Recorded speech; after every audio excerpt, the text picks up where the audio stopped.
Hello student, कैसे हैं आप लोग। मैं हूं श्याम भाटिया और आप सभी का वेलकम करता हूं ई अकेडमी 1 2 3 पर। चलिए आज बेहतरीन क्वेश्चन मैं आप लोगों के लिए लेके आया हूं, है ना। रोजाना की तरफ ये क्वेश्चन दिया गया है कि एक वायर है ना, जिसका रेजिस्टेंस आर है और उसको अपन ने मोड़ दिया, है ना। ये इनिशियली वायर कुछ ऐसा था, है ना।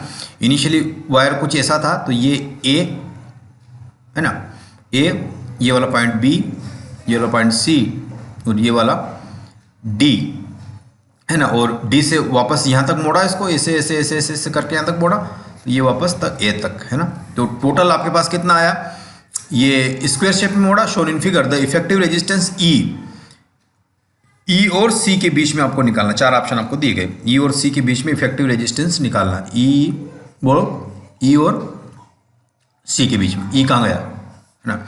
ये कहीं पॉइंट डी और सी के बीच में है, डी और सी के बीच में, यहाँ से इसके बीच में निकालना आपको, ठीक है। और ये वाला पॉइंट ज्वाइन कर दिया। तो ऐसे क्वेश्चन को कैसे करना, ये जेईई मेंस में पूछा गया क्वेश्चन है। तो इस चीज़ को, क्वेश्चन को कैसे डील करना है ना, ये सारी चीज़ आज की इस वीडियो पर डिस्कस करते हैं। बट इसको शुरू करने से पहले रोजाना की तरह मैं अनअकैडमी पर भी पढ़ाता हूँ, तो वहाँ पर भी अब अच्छी चीज़ चल रही, तो आप वहाँ पर भी मुझे फॉलो कर सकते हैं, है ना।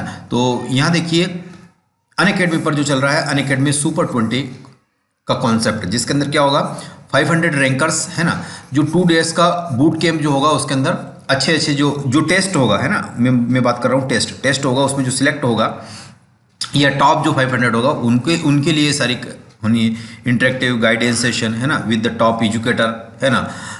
और ये सब होने वाली है। और जो लोग सिलेक्ट हो गए चैंप है ना, उनके साथ भी आपको इंटरेक्शन मिलेगा, जे मेंस लेवल। तो ये सारी इन सबको ज्वाइन करने के लिए आपको क्या लगाना है, श्याम भाटिया फिजिक्स कोड आप यूज़ कर सकते हैं, ठीक है। दूसरी बात जो आपको समझानी है वो ये कि अनअकैडमी सुपर 20 का कॉन्सेप्ट जो आ रहा है कि 7 बजे ये टेस्ट हो रहा है, 30 क्वेश्चन आएंगे जिसमें 60 मिनट का रहेगा, है ना। ये डेट की अगर बात करें तो प्रैक्टिस टेस्ट जो है ये 7 दिसंबर को है ना। फिजिक्स की जो बात अगर अपन करें तो ये दिसंबर 10 को है। और केमिस्ट्री की अगर ये बात करें तो ये दिसंबर 11 को है, और मैथ्स की अगर बात की जाए तो ये दिसंबर 12 को, ठीक है। टाइम आपको यही रखना है ना। 100% स्कॉलरशिप, 25% स्कॉलरशिप और 15% स्कॉलरशिप। रैंक 1 से 20 के बीच में आएगा तो 100% स्कॉलरशिप, 21 से 40 के बीच में आएगा तो 25% स्कॉलरशिप, और 41 से 60 के बीच में आएगा तो 15% स्कॉलरशिप, है ना। ये वाला पूरा कंसेप्ट आपको, और श्याम भाटिया फिजिक्स कोड आप कर सकते हैं यूज़, है ना। अनअकैडमी सुपर 20 कॉन्सेप्ट में एक मेगा प्राइज भी रहेगा, जिसके अंदर लकी ड्रा का कंसेप्ट रहेगा, और ये प्राइज आप जीत सकते हैं, ठीक है। दूसरी बात है, जो रैपिड रिवीजन बैच है ये 8 दिसंबर से शुरू हो रही, तो इसको भी आप ज्वाइन कर सकते हैं, ठीक है। ये 4 मंथ का रिवीजन कोर्स होगा, जिसमें जेईई मेंस और एडवांस की बात की जाएगी, है ना। प्रॉब्लम सॉल्विंग और ये सब चीज़ होगी, ठीक है। आईटी जेईई का मेगा ऑफर जो रहेगा, जिसमें 6 मंथ का बाय करोगे तो 1 मंथ का गेट मिलेगा, है ना, एक्सटेंशन मिलेगा मतलब। और ये सब कुछ आप देख सकते हैं इजीली। तो चलो ठीक है, ये बातें आपको काम की है ना। अब हम जो आ रहे हैं, है ना, अब आप जो आ रहे हैं वो ये वाला कंसेप्ट मैंने क्या ओपन कर दिया। हाँ देखो, मेन क्वेश्चन पे आते हैं अपन। चलो अब अपन करते हैं इसको सॉल्यूशन, है ना। तो इस क्वेश्चन को कैसे सॉल्व किया जाता है, ये बहुत, है ना, माइन्यूटली बारीकी से अपन एनालिसिस करते हैं, ठीक है।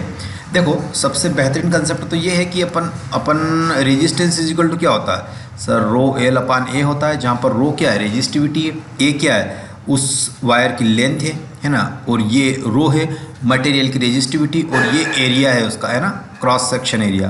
किसका एरिया है, ये इसका क्रॉस सेक्शन एरिया है, ठीक है। ये लेंथ एल आपको ऑलरेडी दी गई, रो इसकी रेजिस्टिविटी। तो रेजिस्टेंस किन किन फैक्टर पर डिपेंड कर रहा है, रेजिस्टिविटी और एरिया। तो एरिया को कुछ छेड़छाड़ नहीं हुई, सिर्फ लेंथ, तो डायरेक्टली प्रोपोर्शनल लेंथ हो गया, है ना। ये देखो इफेक्टिव लेंथ आर, है ना, बेंड, तो उसकी लेंथ को सिर्फ मोड़ा गया है। तो यहाँ कितना होगा, जैसे ही अगर मैं यहाँ से लिखूँ तो टोटल लेंथ कितनी होनी चाहिए, इसकी एल लेंथ होनी चाहिए। एल को अपन ने 4 पार्ट में डिवाइड करा, है ना, और प्रत्येक टुकड़े की लंबाई कितनी, 4 गुना है ना। तो ये कितना हो जाएगा, एल आ जाएगा। यानी इसकी लेंथ भी कितनी हो गई, L/4, इसकी लेंथ भी L/4, इसकी लेंथ भी L/4, और इसकी लेंथ भी कितनी हो गई, L/4 हो गई। लेकिन इस छोटे से टुकड़े की कितनी, L/4 की भी आधी, L/4/2, नथिंग बट L/8, और इसकी भी कितनी हो गई, L/8 हो गई, है ना। तो ये वाली अब यहाँ से ध्यान में रखना है कि जो रेजिस्टेंस है वो डायरेक्टली प्रोपोर्शनल एल है, तो मैं इसको यूँ है ना इजीली बोल सकता हूँ कि ये भी R/8 हो गया होगा, है ना। और जो इसके अंदर है ना, जो इसके अंदर अपन को दिख रहा है ना, तो ये भी R/4 हो गया रेजिस्टेंस, ये भी R/4 हो गया होगा रेजिस्टेंस, और ये भी R/4 हो गया, क्योंकि ये इसके डायरेक्टली प्रोपोर्शनल, यानी आधा तोड़ेंगे तो उसका रेजिस्टेंस भी आधा हो जाएगा, क्योंकि उसकी वो लेंथ के डायरेक्टली प्रोपोर्शनल है, यानी लेंथ बढ़ेगी तो रेजिस्टेंस बढ़ेगा, लेंथ घटेगी तो रेजिस्टेंस घटेगा। प्रोपोर्शनल का मतलब तो यही होता है ना, बस। तो हम इसको क्यों ना हम इसको क्यों ना ऐसे रीराइट कर लें, ये हुआ, ये हुआ, ये हुआ, ठीक है। इस क्वेश्चन को हम क्या कर रहे हैं, रीराइट कर रहे हैं, थोड़ा सा रीराइट कर रहे हैं। देखो ये हुआ और ये क्वेश्चन कुछ ऐसा है ना। तो इनकी वैल्यूज लिख दी जाए, है ना। ये R/4 इसका रेजिस्टेंस है, इसका भी R/4 है, इसका भी R/4 है, इसका R/8 रेजिस्टेंस है, इसका R/8 रेजिस्टेंस है, और ये पॉइंट जो है आपका E है ना, और ये पॉइंट आपका D है, और ये C है, ये B है, और ये A है। अब आपको फाइंड क्या करना पूछा, शायद कुछ पूछा है उन्होंने, है ना। क्या पूछा वो एक बार देख लेते हैं। इन्होंने पूछा है कि अच्छा ये मिड पॉइंट है ना, ये बोल भी दिया कि ये क्या है, मिड पॉइंट है। तो E and C and the effective resistance between E and C के बीच में आपको इफेक्टिव रेजिस्टेंस निकालना है। चलो बहुत बढ़िया, है ना। तो इफेक्टिव रेजिस्टेंस कहाँ निकालना है, E एंड C। अच्छा E एंड C मतलब यहाँ के बीच में रेजिस्टेंस निकालना है ना। ये R इक्विवेलेंट कितना होना चाहिए इसके बीच में। तो अब ध्यान दो आप कि यहाँ से चलो, है ना। तो ये डिम ऐसा हो गया, है ना। तो ये डिम क्या हुआ, ये सर डिम कुछ हुआ है ना। तो डिम का मतलब होता है कि यहाँ से चले डिम्मा का डिम्मी और यहाँ आ गया, है ना। ये रेजिस्टेंस तो कुछ ऐसा आया, ये पॉइंट में ऐसा बनाता हूँ, है ना। ऐसे ध्यान में, क्योंकि खोपड़ी ऐसे नहीं खुलेगी आपकी, है ना। ये वाला कितना हुआ, R/8 हुआ सर, है ना। R/8 ये कितना हुआ, R/4 हुआ, फिर ये भी R/4 हुआ, है ना। ये भी R/4 हुआ, फिर ये भी कितना हो गया, R/4 हो गया। और पैरेलल में देखो, या ये ऐसे गया और ये ऐसे गया, क्योंकि पहुंचना तो यहाँ है ना अपन को। ये वाला पॉइंट क्या है, C है ना। ये वाला पॉइंट क्या है, C है, और इधर कितना है, अरे इधर R/8 है। तो ये A और E और C के बीच में, तो रेजिस्टेंस C और E के बीच में इफेक्टिव रेजिस्टेंस R इक्विवेलेंट निकालना है। तो पैरेलल क्या क्या है, अब यहाँ देखो, ये कितने आ गए सब, ये तो सीरीज में आ गए सर। कहाँ से सीरीज में आ गए, देखो R/8 है ना, R/8 plus R/4 plus R/4 plus R/4, ये क्या हुआ, ये सीरीज में तो simple addition, parallel with R/8, है ना। तो इसको सिंपली सॉल्व कर लो, ये कितना हो जाएगा, ये वो कहाँ गया 8, ये 8 है ना, ये वाला 8 है, ये 8 है, जोड़ दो इन सबको, तो ये कितना हो जाएगा 3R/4 प्लस R/8, है ना, पैरेलल, यहाँ देख लीजिए, है ना, पैरेलल R/8, सिंपली सॉल्व करो इसको, ऐड कर दो, ये R/8 है तो यहाँ मल्टीप्लाई करेंगे तो ये कितना हो जाएगा 6R प्लस R अपान ये 8, है ना। सिंपल फ्रैक्शनल आ जाएगा R/8, ठीक है।